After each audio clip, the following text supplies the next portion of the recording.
মোহাম্মদ সরওয়ার্দী। এটা গ্রাম কৃষ্ণরামপুর সরকার কৃষ্ণরামপুর চরপাড়া, উপজেলা ওসমানপুর। ওসমানপুর ঘোড়াঘাট। আচ্ছা, দিনাজপুরের ভিতরে তো। জি তো আমরা যে লাউয়ের জমিটাতে আছি, এই জমিটা তো আপনার? জি। আচ্ছা, তো কোন জাতের লাউ লাগাইছেন আপনি এটা? বন্ধন সেট বন্ধন সিটের কোন জাত? মিনিস্টার। মিনি স্টার জাত। আচ্ছা, এই বন্ধন সিটের মিনি স্টার জাত আপনি, লাউ তো আপনি বহুদিন থেকেই করেন মনে হয়। আর যতদিন থাকে নামছে ততদিন থাকে। তারপরেও কত বছর লাউ করেন অভিজ্ঞতা আপনার? হ্যাঁ, প্রায় 9-10 বছর। 9-10 বছর থেকে লাউ করতেছেন। আচ্ছা, এই যে লাউ যে করতেছেন আমাদের যে মিনি স্টার জাতটা, তা আপনি বরাবর তো ওই যে ভাইয়ের কাছেই, মানে যে আমাদের মমিন ভাই ইমরান বীজ ভান্ডার, হুম, এনার কাছ থেকেই বীজ নেন। হুম। তো এবার আপনি যখন গেলেন তখন আপনার সাথে আমারও সাক্ষাৎকার হয়েছিল আর কি, ভাগ্যক্রমে। তো বিষয় হচ্ছে আপনি আমাদের এই লাউটা কয় প্যাকেট নিয়েছিলেন যেন মিনি স্টার? 10 টাকা। 10 প্যাকেট। তো এই 10 প্যাকেট কি আপনি এই যে এই জমিটা আমরা দেখতেছি যে এই যে আপনার টোটালি কত শতক জমি এটা? এই 2 কুটু মিলে 31-35। 33-35 শতক। তো আপনি 10 পাতা বীজ নিয়ে আসি এই পুরো এই জমিতেই লাগাইছেন, এই যে এই 2 কুটুর মধ্যেই আমরা যেখানে এখন আছি। তো লাগানোর পরে আপনার যে অবস্থাটা গেল, এটা আপনার টোটালি একটা খটু তুলছেন দেখা যাচ্ছে। জি। তো আপনার এই যে 35-এর মধ্যে অর্ধেক ধরেন আপনার কতগুলো হবে, 17-18 শতক। তো আপনি এটা কতগুলো উঠছে 17 শতক থেকে? প্রায় 40 মন হচ্ছে। 40 মন তুলছেন। তা আশা করা যাচ্ছে এখনো তাহলে অর্ধেক যেহেতু আছে এখনো 40 মন। হ্যাঁ, আশা করা যায়।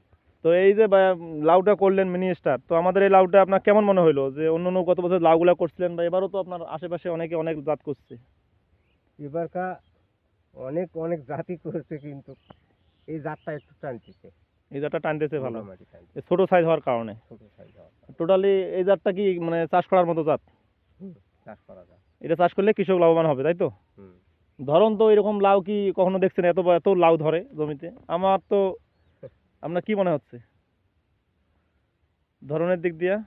যতদিন থেকে এই মিষ্টি কুমড়া আবাদ করি এইরকম ধর দেখিনি। আচ্ছা আচ্ছা, এটা তো সত্য কথা একদম। আচ্ছা, তাই আসলে আমিও অনেকদিন ধরে এই যে এই জগতে জড়িত, এই যে আপনাদের জমিতে এরকম অনেক জমিতে যাই, কিন্তু এইরকম আসলে লাউ এই অসংখ্য লাউ যেদিকে দেখার মতো মনে হচ্ছে যে অন্য জমি থেকে নিয়ে আসি মানে রাখা হয়েছে এরকম একটা অবস্থা। তো খুব ভালো ধরছে আর কি। তো ভাই আপনি আমাদের ডিলার, সম্মানিত পরিবেশক ইমরান বীজ ভান্ডারের স্বত্বাধিকারী। আমি আমার ব্যবসার বয়স 28 বছর। আচ্ছা আচ্ছা। 28 বছরে ব্যবসা করি, কিন্তু জীবনে ইনকে করতে আমার জীবনে দেখিনি।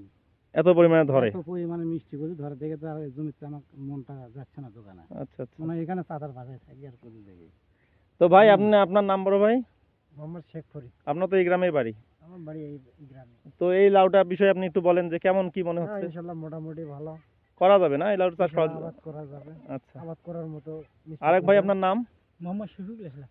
আপনার বাড়িতে এইখানেই না পাশেই? আমার পাশেই বাড়ি। আচ্ছা, তো আপনি তো লাউ করেন? হ্যাঁ, আমিও নাও করি, কিন্তু এইরকম লাউ দেখিনি আমি। এরকম লাউ ধরা দেখেন নাই? তাহলে নিঃসন্দেহে জাতটা মানে চাষ করলে আপনারা লাভবান হতে পারবেন। হ্যাঁ, ইনশাআল্লাহ। আসলে দর্শক দেখেন আসলে লাউয়ের অবস্থা, প্রচুর লাউ জমিতে। আসলে স্বচক্ষে না দেখলে হয়তো ভিডিওর মাধ্যমে এতটা বোঝানো যাবে না যে কি পরিমাণে লাউ ধরে। তবে লাউয়ের দাম খারাপ হওয়া